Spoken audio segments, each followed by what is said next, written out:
Bu marş hareket edilen bir marş, yürekten okunan ve yürüyerek kurtuluşa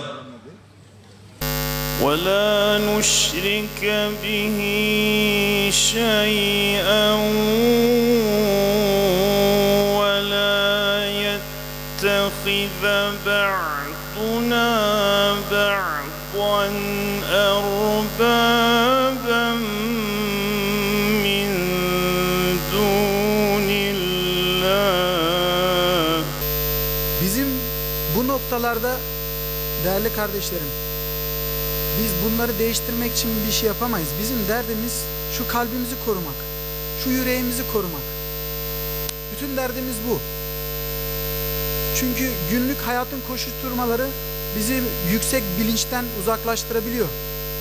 Bu İsrail meselesiyle ilgili zihnimizin net ve açık olması lazım. En temel borcumuzun bu olduğunu düşünüyorum. Benden sonra konuşacak kıymetli insanlar var. Ben onların önüne geçmek ve çok uzatmak istemiyorum. Ama bu topraklar yeniden hatırlamalıyız ki bizim 1917 yılında Birinci Dünya Savaşı sonunda terk ettiğimiz topraklardır. Bu mesele şu anda Gazze kanıyor ama kanayan Gazze değil, Kudüs'tür. Meselenin esası Kudüs'tür. Kudüs bizim ilk kıblemizdir. Müslümanların yüzünün döndüğü ilk kıblemizdir. Kutsalımızdır. Kutsal topraklardır. 3. mescidimizdir. İsrail işgalcidir. Ve her geçen gün muhtelif politikalarla Kudüs'ü, Gazze'yi insansızlaştırmak için çalışıyor. Bütün mesele bence bu açıdan hepimizin önce direncimizin, bilincimizin, duygumuzun, hissiyatımızın bu noktada olması gerektiğini düşünüyorum. Sözün bittiği yerden sözün sahibine söz veriyoruz. Kanımızın son damlasına kadar, son nefesimize kadar Kudüs mücadelesinden, Mescid-i Aksa davasından vazgeçmeyeceğiz. Gönlünde ve gündeminde Kudüs olmayan her kul kusurludur. Her kul özürlüdür. Her kul engellidir. İşte bu bilinçle Allah Azze ve Celle Kudüs sınavında yardımcımız olsun. Gazze'de yaşananları hüzün ve hicrat içerisinde seyrediyoruz. Ama ben diyorum ki Gazze kazandı, biz kaybettik. Zamanım olsa bunun izahını yapacağım. Gazze öylesine kazandı ki وَلَا تَهِنُوا وَلَا تَعْزَنُوا وَاَنْتُمُ الْاَعْلَوْنَ اِنْ كُنْتُمْ مُؤْمِنِينَ. Gazze öylesine kazandı ki Uhud Savaşı'nda dağ gibi 70 sahabesini kaybeden Allah Resulü sallallahu aleyhi ve sellem hüzün ve hicran içerisinde kıvranırken göklerden ses geliyor, mesaj geliyor.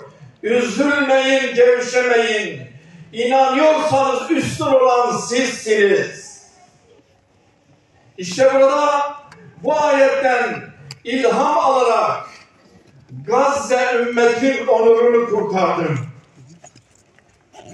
Gazze ümmetin izzetini kurtardı. Gazze ümmetin namusunu kurtardı.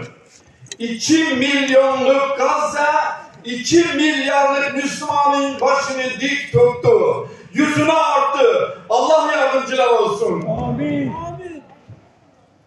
57 İslam ülkesi İslam İşbirliği Teşkilatı'nın yapamadığını Gazze'nin verdiği ruh 8 milyar insanı öylesine etkiledi ki İspanya'da bir futbol takımının bıraktığı etki tüm yeryüzündeki gençliği insanlara, alanlara çekti. Gazze mucizesinden bahsetmek istiyorum. Gazze'nin kerametinden bahsetmek istiyorum sizlere. Ve şunu ifade edeceğim. İman tazelemek isteyen Gazze'ye baksın. Bu çağda mürşit arayanlar Gazze'li çocuklara dönüp baksın. Bu zamanda keramet görmek isteyenler lütfen Allah rızası için başka yerlerde gezinmeyin. Araçla girmeyin. Dönün Gazze'ye bakın. Gazze mektebi bize çok şey öğretiyor. Gazze müfredatına dikkat edeceksiniz. Gazze müfredatının içeriğine yeniden dönüp bakmamız lazım. Şehadet, direniş, adalet, merhamet, erdem, ahlak, insanlık, iyilik namına ne varsa Gazze mektebinde görebilirsiniz. İşte benim sizden ilk isteğim şu. 7'den 70'e Gazze direniş mektebine kaydolmamız gerekiyor. Hayatımızın bundan sonrasıyla ilgili Gazze tekrardan zihinlerimize, idraklerimize şunu. Hayat, iman ve cihattır.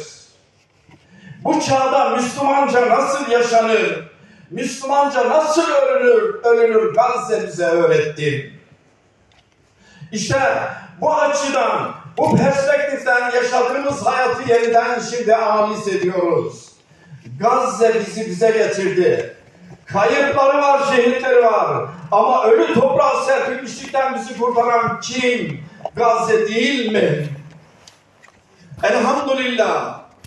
Londra'da 400.000 insan alanlara indi. Washington'da 200.000 insan alanlara indi. Fransa'sı, Almanya'sı yasaklamasına rağmen 100.000'ler hareket halinde. Çünkü onlar yüreklerini Gazze rüzgarına açtılar. Şimdi biz tüm pencerelerimizi, tüm perspektiflerimizi, kapılarımızı, kalplerimizi sonuna kadar Gazze direnişine, Gazze rüzgarına açmamız lazım. Bizim bir rüzgara ihtiyacımız vardı. Yeni bir ruha ihtiyacımız vardı. Yeniden bir silkinişe, yeniden bir varoluşa ihtiyacımız vardı. Gazze mektebinde ilkokul çağındaki öğretmenlerin önünde diz çöküyoruz. Ellerinden öpüyorum Gazze'li çocukların. Allah Azze ve Celle ebabillerini bu şekilde gönderdi. Masum, melekler kadar masum olan o çocuklar, ümmete kazandırdıkları şu heybete bakın, şu cesarete, şu şecaate bakar mısınız? Yeniden ümmetin dirilişine, silkinişine. Bana sorarsanız Gazze'yi 3 kelimeyle özetleyebilirim.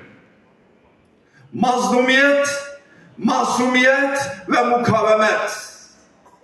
Sonuna kadar bunların orada gördüğünü, orada Allah Azze ve Celle kavramlarımızın kirletildiği, zillete düçar olduğumuz bir zaman diliminde nasıl bir cihat sorusunun cevabını nezih bir cihadın, temiz bir direnişin adresi olarak Allah Azze ve Celle Gazze'yi karşımıza çıkardı.